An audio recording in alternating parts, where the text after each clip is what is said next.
It's the year 1962, and here I am, a simple second-year high school girl from the province, ready to take on the big city. My parents are separated. My father, a soldier, had an affair with a woman from Mindanao where he was stationed. And my mother, a simple housewife, devastated of the news of my father's infidelity, threw herself out of our home's second-floor window. She survived the fall, but she was never the same again. Our neighbors labeled her crazy, and I often hear them whispering how unfortunate I was of having to care for my mother. Thankfully, I have a loving aunt who took the burden of taking care of my mother for me. She helped me pack my things, and together with my mom, we left our home and she took us with her to Quezon City. There, she transferred me to an all-girls school and got some more help for my mom. I had mixed feelings when I entered my new school. I was anxious since it's my first time to be in such a prestigious-looking school, but I was also excited to gain new experiences and to learn how to act like a true city girl. My aunt escorted me into my classroom, to which the teacher warmly greeted us and welcomed me inside. My aunt then hugged me and left. The teacher introduced me to the whole class, and I felt relieved to see the welcoming smiles of my classmates. They all looked pretty and kind, and I just couldn't wait to be their friend. One girl asked the teacher, "Excuse me, ma'am, where will she sit?" The teacher paused. She looked taken aback by the sudden question, but then she pointed to an empty seat at the back corner of the room. Suddenly, the room atmosphere felt heavy. I don't know why, but I just suddenly felt uneasy. Maybe it's because the room suddenly got quiet and my classmates were giving each other some looks. I don't really understand what's happening, but whatever I felt, I chose to shrug it off. Everyone's eyes were on me as I walked towards the empty seat. Upon closer look, it was just a regular-looking brown, wooden armchair. It wasn't brand new, and it certainly isn't too old. It was very sturdy and there's not any damage to it at all. Honestly, there was nothing really special about it. Nothing about it caught my eye except for a name engraved on its arm tablet.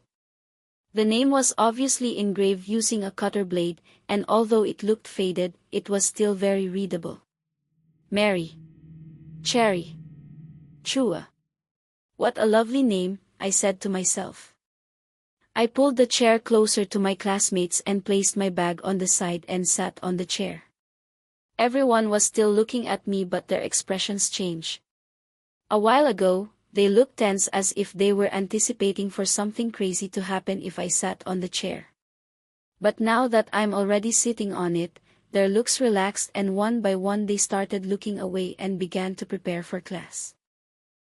Those who were sitting beside and near me greeted me again with smiles and helped me out in catching up with the lesson. Then, as I was busy copying some of my classmates' notes, my seatmate leaned towards me. She apologized for what happened earlier. She believed that they made me feel uneasy with their silence and looks.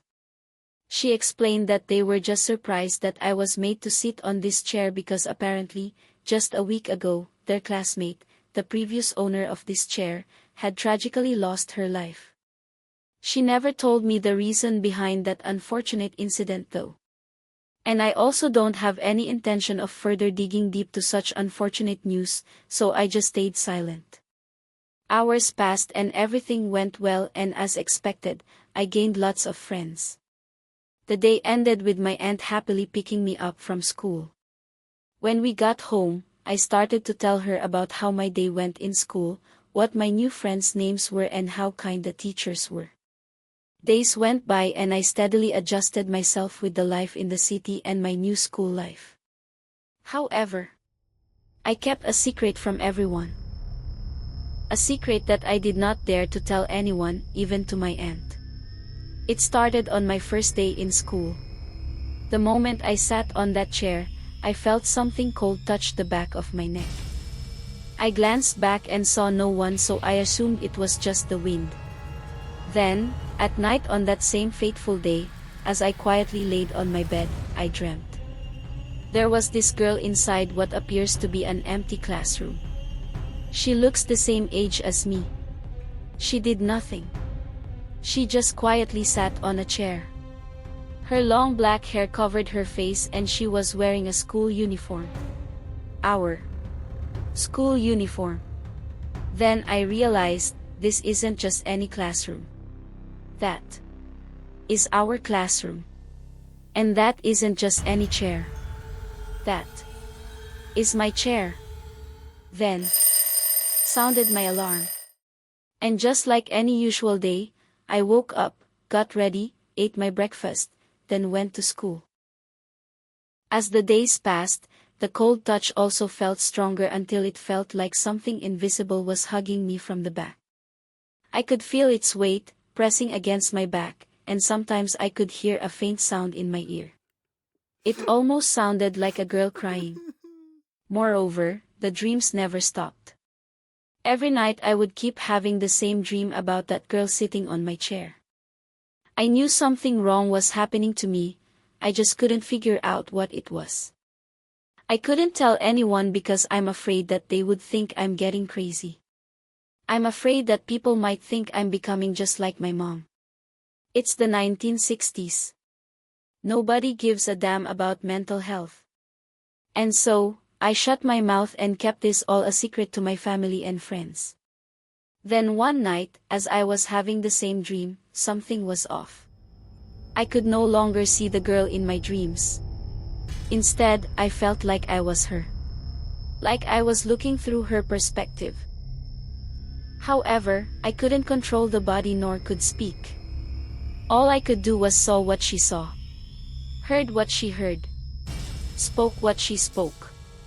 And felt what she felt on that moment. She was running in what seems to be our empty school and it was nighttime. She was screaming for help and then suddenly, I felt it. The strength of a man's arm grabbing me by the back. We fell on the ground and then, pain. Cruel and searing pain. I couldn't breathe. He's choking me. I could feel how tight he wrapped my necktie around my neck. Then, as if my soul got sucked out of her body, I saw him. A man. Dressed in a white uniform. A uniform that carries the responsibilities of what should be guarding me from situations like this inside the school. Forcing himself onto that young poor girl with long black hair and chinky black eyes. I tried to scream. But no voice ever came out. I tried to push him. But I couldn't move from where I stood. Then, everything turned black and I heard her voice again. It was an angry cry. And as she cried, the pain I felt came back. This time, the pain was so intense. And as the cries got louder, so did the pain got stronger. The pain was so strong that I did not notice my actual screams echoing inside my bedroom. My aunt, who was woken up by my screams, instantly got up and ran towards my room. What she saw was something she would not forget for the rest of her life. When she opened the door, she saw me slightly floating above my bed, screaming and writhing in pain. She told one of the house helpers to go call a priest and ask for some help. My aunt took out her rosary and desperately begged God to save me. Minutes passed by, and the priest and a companion of his finally arrived. They started to pray and took out some sacred items that they said could help save me. Together, the people around me fought a ghastly battle armed with prayer and faith. In what seemed to be an eternity of pain, I suddenly felt a warm hand gently touch mine and pulled me out of the darkness. I dropped on my knees, gasped for air, and vomited. Sweat trickling down my forehead. Upon closer inspection, visible marks of what appears to be like rope were seen around my neck. The priest told me that I was safe now and that whatever it was that tried to harm me was no longer there. Then, I remembered her name. Mary Cherry Chua, I said, while trying to catch my breath. Their eyes widened as they heard the name. Oh, my poor child. My aunt cried as she hugged me and cried.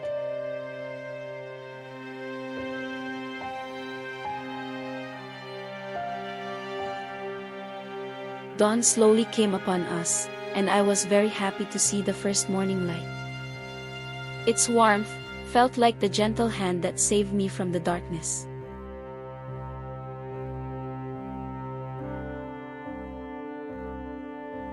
This story is an original Jeepers Keeper tale based on an infamous Philippine urban legend.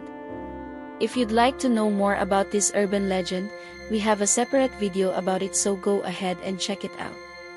We also have other videos that might pique your interest. Head out to our channel and subscribe for more of this content.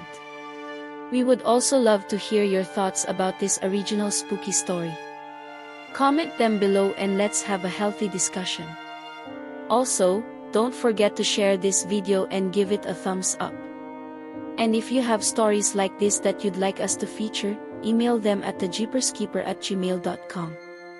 Thanks for watching and see you in our next video.